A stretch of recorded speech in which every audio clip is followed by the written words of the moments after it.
The video you're about to watch has helped more than 100,000 guitarists finally understand CAGED. However, it was taken down by YouTube a week ago due to a little copyright infringement on the background music. But I fixed it and it's back. Before you start watching, can I ask you a little question though? Do you prefer flashy special effects in your videos, or do you value more someone taking the time to explain things thoroughly without assuming you already know certain concepts? If you answered yes to thorough and simple explanations, here's the video. CAGED is such a confusing topic, right?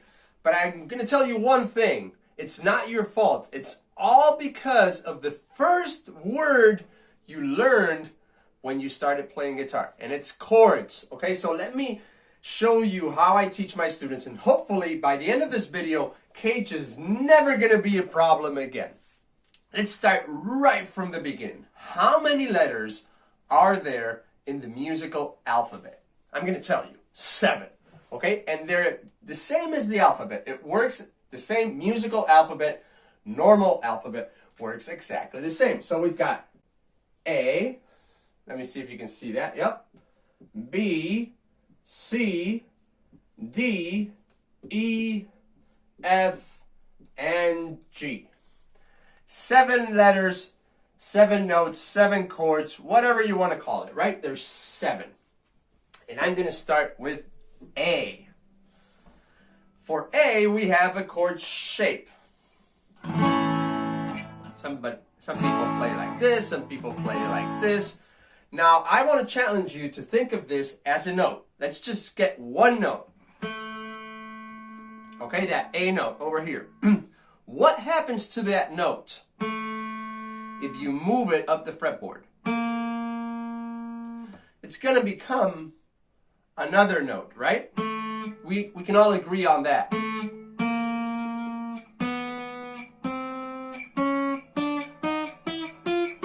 It's basically going to become all the other notes. So this note becomes another and another and another. All the notes on the fretboard.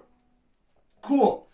Now, this note belongs to that A chord. A chord. To that A shape chord. Okay? So if that note, we move it here, becomes another note, what do you think will happen to that shape, to that chord shape, if we move it over here? If one note becomes another note, one chord shape becomes another chord. So chords are not really a thing. Shapes are. So we've got an A shape, then if we move it, it starts becoming all the other chords.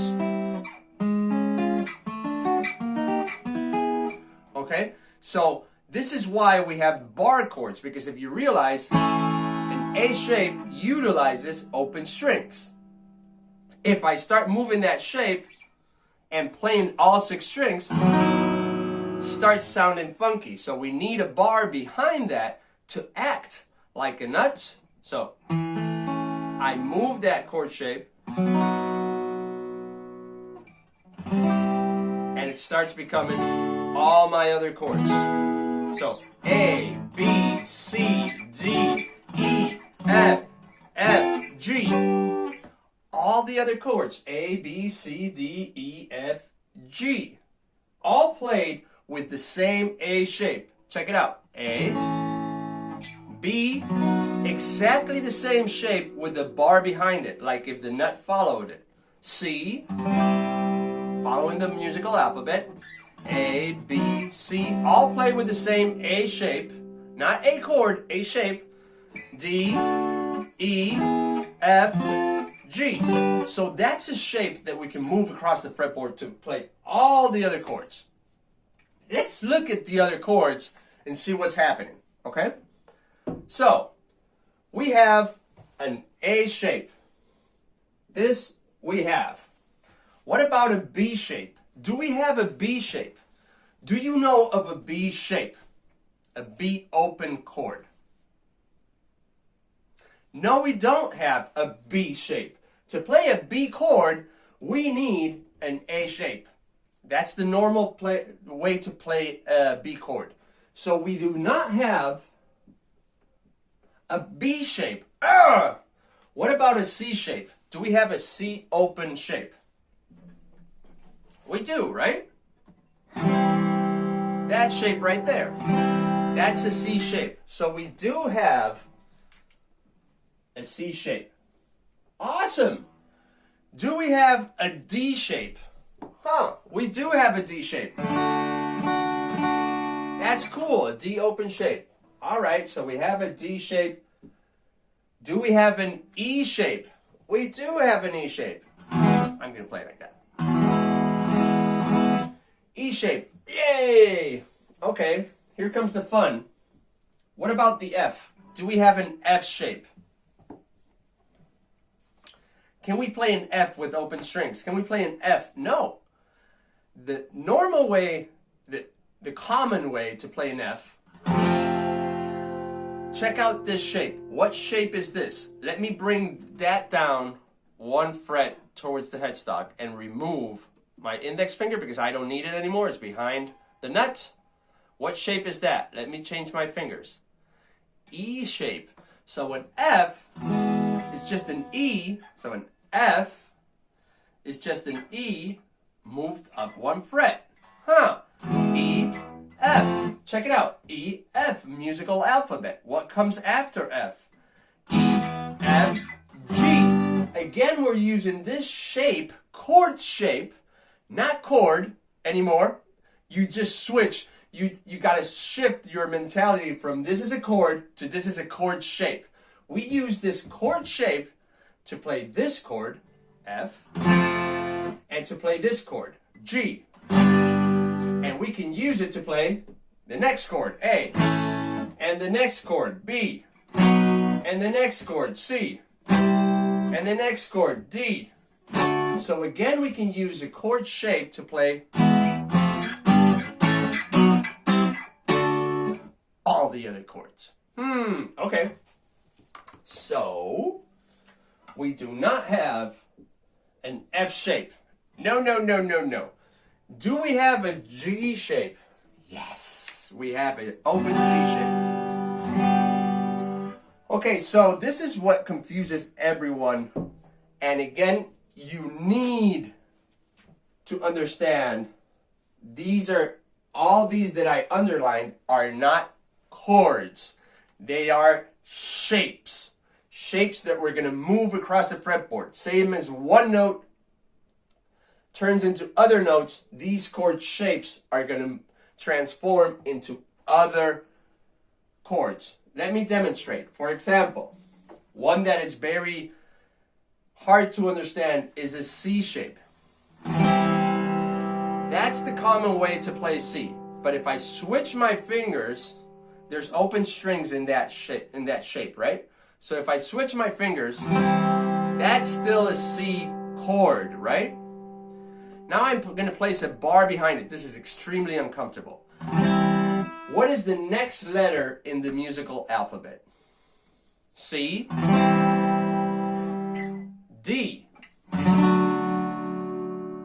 So I'm playing a D using a C shape. I'm playing a D chord using a D shape. What's the next letter in the musical alphabet? E.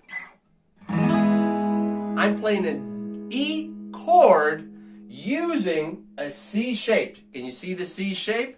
What's the next letter in the musical alphabet? F. What's the next one? G. So I'm playing all these chords using one shape, which is the C shape. And I'm just moving it across the fretboard, okay? I can do it with D also. So everyone plays D like this. I'm going to play it like this, so I can place a bar behind it, okay? So D, what's the next one? E. Let me see it. So that's an E chord using a D shape. What's the next one? F. An F chord using a D shape. What's the next one? G. G chord using a D shape. Hopefully this is making sense. I'm using every one of those 5 shapes to play any of these chords. Okay? I'm just moving the shape, and as far as I move it up the fretboard, it starts becoming all the other chords. Okay? As long as I bar behind it, and that bar follows the chord shape. Okay, now we've got 7 letters. 1, 2, 3, 4, 5, 6, 7 chords. But we only have 5 shapes. And if we reorganize those chord shapes, we start getting, let's put the C over here. Yeah, you can see where this is going, right? We're going to put the A over here. We're going to put the G over here. Oh, it's coming together. We're going to put the E over here. And we're going to put the D over here. Spells CAGED. So the 5 shapes we use to play any chord are the C, the A, the G, the E, and the D shapes. And what CAGED states is the sequence in which we can find those chords. So, let's start with C, okay? C. We're going to play a C chord. Now we're not thinking in shapes. We're thinking in chords. I want to find all the possible ways to play a C chord. The first way I found was using a C shape. That is my shape, okay? C shape. Following CAGED, what will be the next chord shape that allows me to play a C chord? A. So I'm going to move an A up the fretboard till I find a C chord. A, B, C. Pretty cool, right? So now I can play a C chord with a C shape and with an A shape. Hopefully that is clear. I'm going to demonstrate. C. And now the next chord shape to play C, to play a C chord, is going to be an A. A, B, C. See how it's the same chord? It sounds a little different because notes are located in different spots, but it's the same chord. Cool, right? What's the next chord shape that allows us to play a C chord? If we follow CAGED, we already used the C shape, we used the A shape. Now we're going to jump to a G shape. So if we play a G like that, and we place a bar behind it, extremely uncomfortable. G, A, B, C. So I'm gliding that G all the way, changing that note, G, A, B, C. Whoops. Let me see if I can make that ring out. Okay, extremely uncomfortable.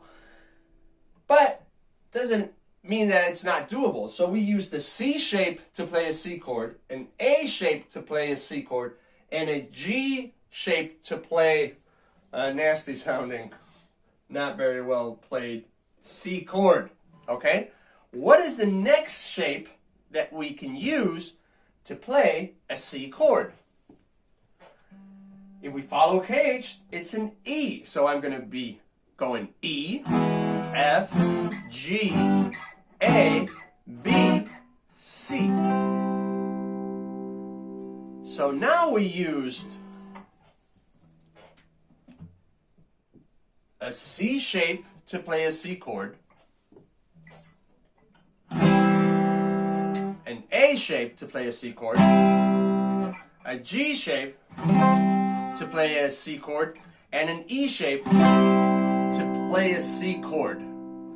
I'm using shapes to play chords, okay? The last shape I can utilize to play a C chord, if we follow CAGED, is D. Okay, and it's right here. So, okay, so if I get that D shape, I'm going to play like this. D, E, F, G, A, B, C. That's a C chord also. Okay, hopefully that makes sense, that we can utilize any one of those chord shapes to play any chord. And following CAGED, we know what sequence those chords shapes are in. Okay, so let's just to wrap it around. Let's just play an F chord. Let's start with an F chord. Okay, the common way to play an F is using an E shape. Okay, E, F. Okay, so we're playing an F chord, but we're using an E shape. So following that, what will be the next chord shape we can use to play an F? A D shape. So we've got D, let me see. Okay, D, E, F. So we used E over here, and we used D over here.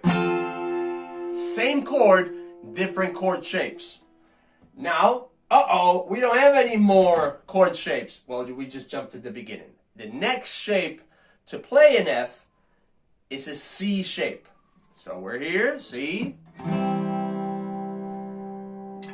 A, B, C, D, I'm tired, E, A, B, C, D, E, F, and so on. So we used an E shape, a D shape, E shape, D shape, C shape. The next shape we will use would be an A shape, and the next one a G shape, and turn back to the E shape over here. Okay? Hope this helps. Hope it clarified, and if you have any questions, just comment below and I'll try to answer them, okay? Ciao. See you in the next one.